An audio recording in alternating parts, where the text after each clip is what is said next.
Təbii ki, ABŞ prezidenti Donald Trampın Ukraynaya belə bir şərtlə çıxış etməsi ilk növbədə Ukraynanın bir növ suverenliyinin bir hissəsinin ABŞ-a həvalə edilməsidir. Və biz bunu görürük ki, bütün neft infrastrukturuna, neft qaz infrastrukturu, limanlarına və digər infrastruktur layihələrinə təbii mineralların işlənməsi, hasilat və digər sahələrə Amerika Birləşmiş Ştatları fond yaradır.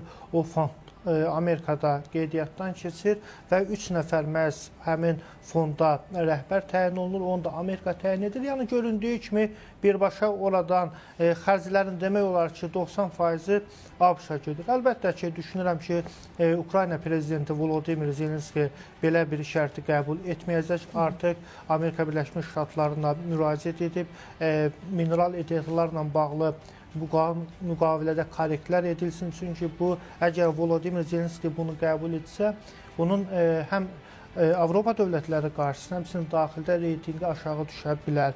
Çünki bu birbaşa Trampın, bilirsiniz, sırf ticari nöqteyi nəzərdən proseslərə yanaşır və bu da Ukraynanın bir növ Zelenski alver predmetinə gətirir. Düşünürəm ki, bu istiqamətdə əlbəttə ki, Ukrayna tərəfi təzyiq göstərəcək, həmin müqaviləyə getməyəcək və burada da məhz Avropa dövlətləri də Almaniyada, Fransada, Böyük Britaniyada bu müstəvidə Volodimir Zelenskinin mövqeyini dəstəkləyir və əgər Donald Trump belə bir qərarlıdırsa, Ukraynaya təzyiq göstərmək üçün bunu biz Rusiyaya qarşı görmürük. Yalnız Ukraynaya qarşı bu istiqamətdə təzyiqlər görürük və bu da müəyyən dərəcədə Vladimir Putin Ukrayna ilə bağlı, Qərblə bağlı planlarına bir növ, necə deyirlər, dəstək vermiş olur və bu da təbii ki, bundan da görünür ki, hələ ki Vladimir Putin məmnundur və qeyd edilir ki, məhz Trampın bu siyasətindən Vladimir Putin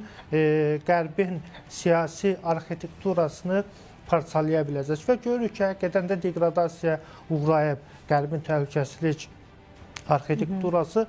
Amma proseslər onu göstərir ki, artıq Fransada, Böyük Britaniyada, Almaniyada bu məsələdə toparlanır, Ukraynaya ciddi dəstək verirlər.